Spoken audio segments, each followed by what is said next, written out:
In the old times, when the American continent existed within the sovereignty of its owners, the Hispanic people would travel freely, and upon meeting a Native American, they would lovingly work to turn him into a Spaniard.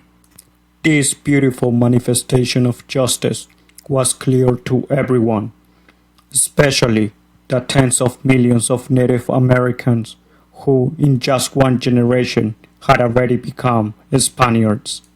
Based on the Roman model, the Hispanic judicial system worked on attaining justice by working through the truth, as it sought to protect human life and dignity. This is something certain people failed to accomplish despite their contrary and Anglophonic assertions. In Northern European societies, particularly in the Calvinist and Lutheran feudal configurations, the judicature was infamous for its tyrannical vagueness and depredatory abuses. In fact, the unsubstantiated charge of being a Catholic was often used by the elitists who had created the nationalist sect to justify their sensibilities or profit from the victim's punishment. This economic model, which did not like to be ignored nor opposed, would evolve to plunder much of the American continent in terms of territory, life, and human dignity. When certain people came into the American continent without a Pase Regio or even the grace of the Hispanic Monarchy, they quickly trenched Protestant dystopias in the image of the ones they had come from. These dystopias, designed to terrify the population and predate on the weak, were materialized by specific governments enthused in enterprising a sect that they would later collude with.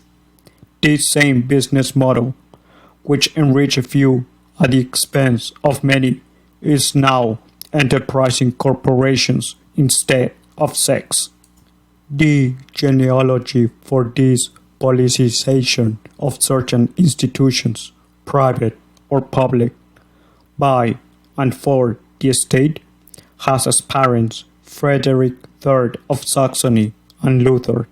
Their fanatical entrepreneurship reduced the intelligible to the sensible, rejecting the notion of an objective reality for the pursuit of subjective excuses, while Western civilization continued the Aristotelian and Thomistic tradition to construct words that reflected reality. Luther and 40,000 sects have followed the insufficiencies of Plato and reverted to redefining words to the point of nihility. Two remarkable examples, remarkable for their shamelessness, are the corruption of the words American and Western by the spawns of Protestantism, who sought the Holocaust of the Hispanic right and history from their homeland, the American continent.